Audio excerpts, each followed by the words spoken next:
Hey everyone, this is Josh Hayward and welcome to 31 Days of Pumpkin. That's right, the countdown is over and we are finally starting. It's October the 1st and it's day one. We are taking a look at the Ichabod Pumpkin Ale. This particular beer is by New Holland Brewing out of Grand Rapids, Michigan, actually. They say for this particular brew, it pairs well with roasted poultry, root vegetables, peanut sauce, and caraway. I can't say that I know what peanut sauce is, but yeah, we're looking forward to this one. This one should be pretty good. I've had this beer in the past. It's been several years though, and anytime these breweries make these seasonal type of ales, more times than not, they tweak up the recipe a little bit. So looking forward to this one. Should be pretty good. New Holland Brewing Ichabod. So thank you all again for joining in for 31 Days of Pumpkin. It's going to be a lot of fun. Lots of pumpkin beers. All right.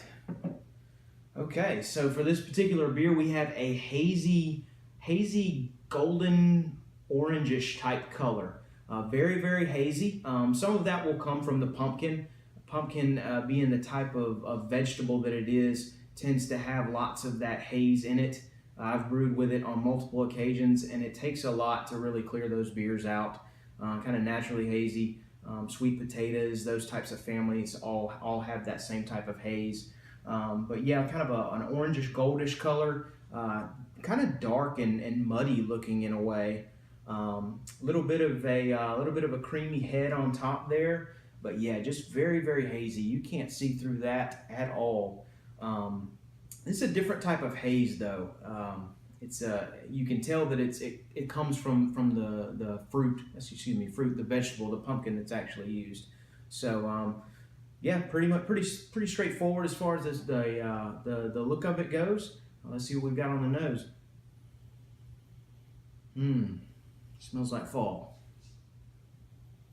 I'm definitely getting some autumn spices in this. Getting some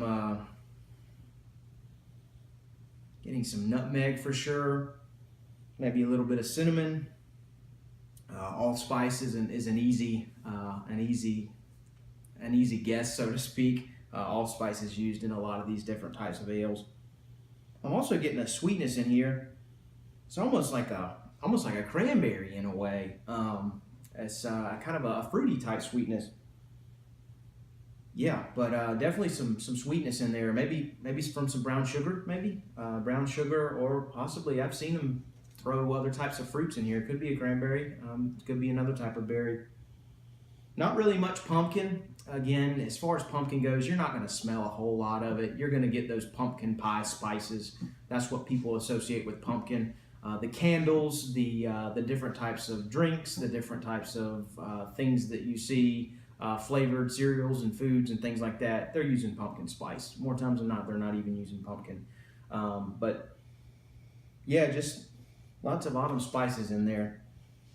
A quick trick, not really quick, but a trick for these types of things is to smell cinnamon, to smell nutmeg, to smell allspice, to smell pumpkin pie spice, and then smell your pumpkin beer, and you can kind of see what they're using.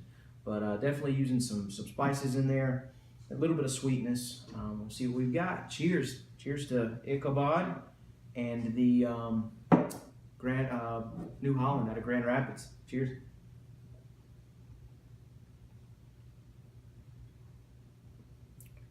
That's interesting.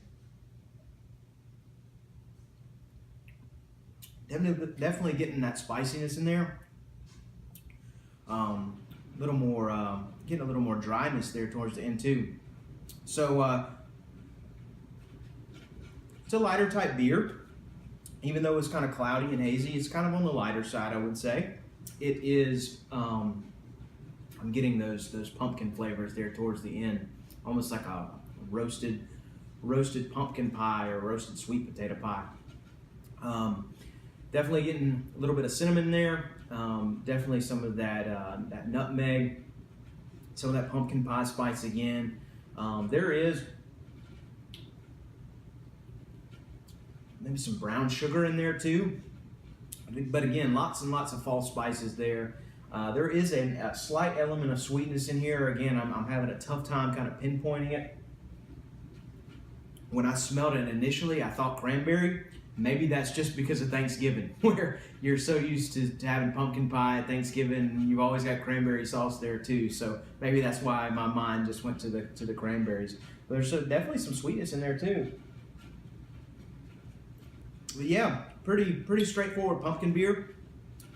Little bit of a bitterness towards the end, probably from the type of hops that they used.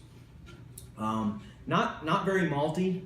You get a little bit of a malt flavor in there. Maybe some toasted bread, a little bit of caramel.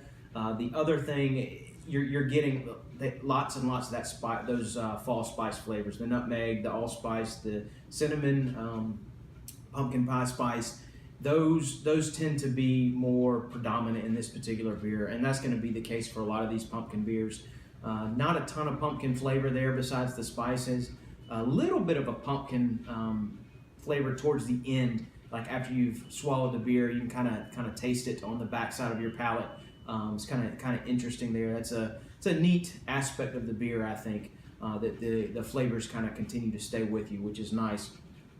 A pretty solid pumpkin beer. No complaints here at all. Pretty good. The great way to start off 31 Days of Pumpkin. Good solid beer from New Holland, the Ichabod. It's got the headless horseman on the front there. Pretty cool artwork. Kind of an appeal to the legend of Sleepy Hollow. But yeah, great pumpkin beer. If you've had this one, let me know what you think.